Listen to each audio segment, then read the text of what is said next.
Buku Manajemen Pembangunan Kepulauan dan Pesisir, karya Restia Kristianti, dalam buku ini menjelaskan bahwa sebagai negara kepulauan terbesar di dunia, Indonesia dianugerahi kekayaan sumber daya kelautan dan pesisir yang sangat melimpah. Potensi ini tidak hanya terletak pada keanekaragaman hayati lautnya, tetapi juga pada letak geografis strategis serta keberadaan ribuan pulau kecil yang tersebar di berbagai penjuru Nusantara. Namun, potensi besar ini belum sepenuhnya dikelola secara optimal dan berkelanjutan. Tantangan seperti kerusakan ekosistem, alih fungsi lahan pesisir, ketimpangan pembangunan, hingga dampak perubahan iklim semakin mempertegas. Pentingnya sebuah pendekatan yang holistik dan terintegrasi dalam pembangunan sewilayah pesisir dan kepulauan. Buku berjudul Manajemen Pembangunan Kepulauan dan Pesisir, karya Restia Kristianti, hadir sebagai panduan ilmiah.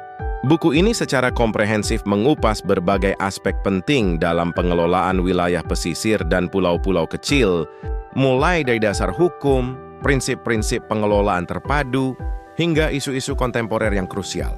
Dalam 10 bab utama, pembaca diajak memahami konteks strategis pembangunan wilayah pesisir dengan pendekatan yang tidak hanya berbasis lingkungan, tetapi juga mempertimbangkan aspek sosial, ekonomi, dan kelembagaan.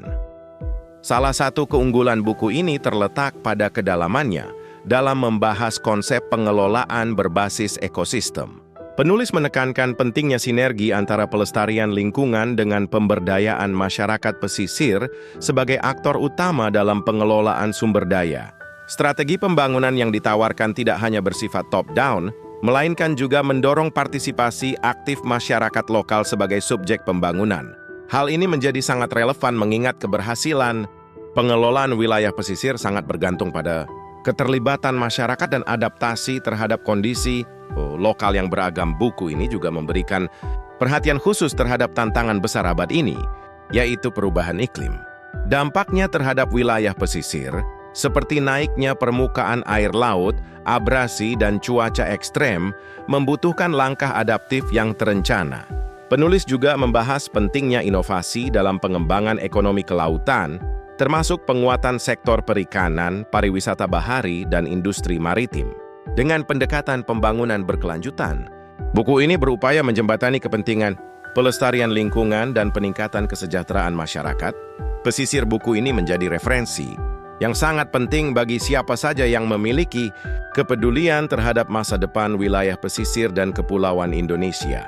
Baik bagi akademisi, pembuat kebijakan, praktisi pembangunan, maupun masyarakat umum, buku ini menawarkan perspektif yang luas dan mendalam mengenai bagaimana pembangunan pesisir dapat diwujudkan secara adil, inklusif, dan berkelanjutan. Untuk lebih lengkapnya, temukan di www.inovasipublishing.id.